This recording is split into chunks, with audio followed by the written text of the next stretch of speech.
आज कोर्ट ने अपने आदेश में क्या कहा? देखिए, आज कोर्ट ने अपने आदेश में सीधे सीधे तौर पे ये कहा, पहली चीज़ कि कोई भी नया केस नहीं डलेगा। दोस्तों, अजमेर शरीफ दरगाह और कई मस्जिदों को लेकर इस वक्त की सबसे बड़ी खबर निकल कर आ रही है सुप्रीम कोर्ट से। मुसलमानों की इस बड़ी जीत पर वकील ने क्या कहा, इसका वीडियो भी हम आपको आगे दिखाएंगे।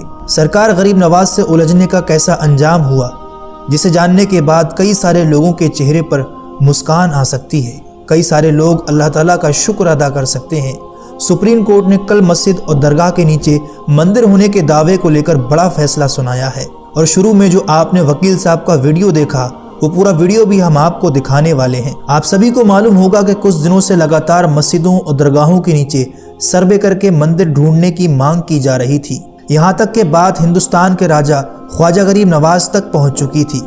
उनके मुकद्दस आस्थाने पर उंगली उठाने का क्या अंजाम हुआ। 3 जजों की बेंच ने यह साफ कर दिया है कि अब कोई नया सर्वे नहीं होगा। हम किसी को सर्वे करने की इजाजत नहीं देंगे। वर्शिप एक्ट के तहत जो कानून है, जो इबादत गाह जैसी थी वो वैसे ही रहेगी, उसमें कोई चेंज नहीं किया जाएगा। आगे वकील साहब का ये पूरा वीडियो देखिए और जितना हो सके इसको दूसरों तक पहुंचाइए। कोर्ट ने अपने आदेश में क्या कहा?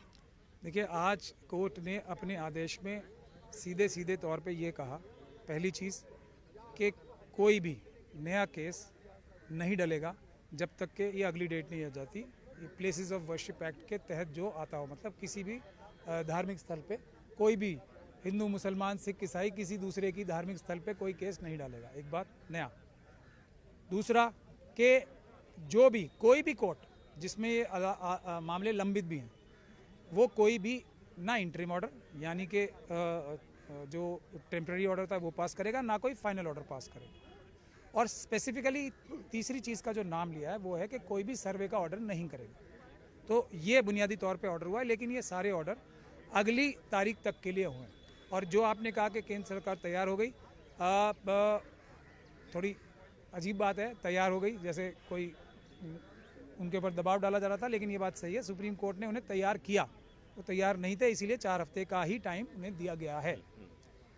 तो आम लोगों को समझाने के लिए बताइए कि कब तक इस देश में इस तरह का नया विवाद नहीं आएगा जो विवाद अभी आ रहे थे आजकल। जो विवाद पैदा कर रहे हैं बेईमान शरारती लोग, जब वो विवाद पैदा करना बंद कर देंगे, क्योंकि विवाद तो कोई है ही नहीं।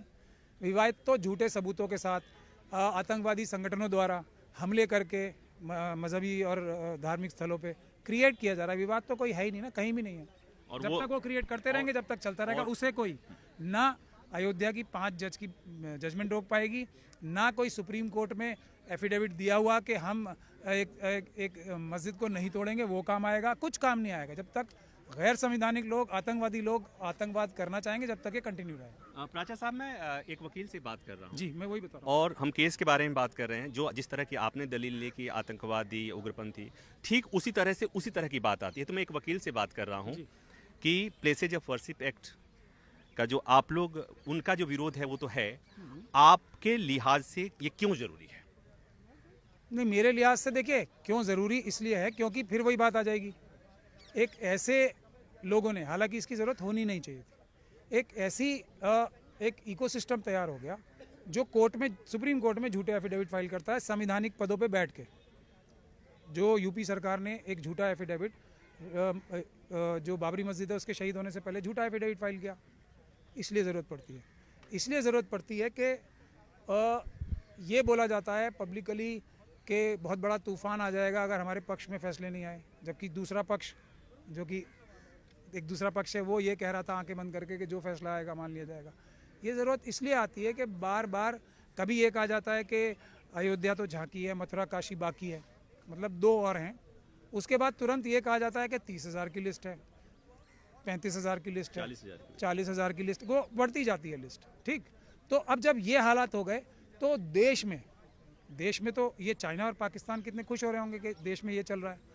तो उसको देश की खातिर, देश की एकता और अखंडता की खातिर क्या इस तरह का कोई फैसला किया जाना था या नहीं किया जाना था, ये उस तरीके के इमरजेंसी के देश की अखंडता और सुरक्षा को बरकरार रखने के लिए इस तरह का एक एक्स्ट्राऑर्डिनरी कानून आया है।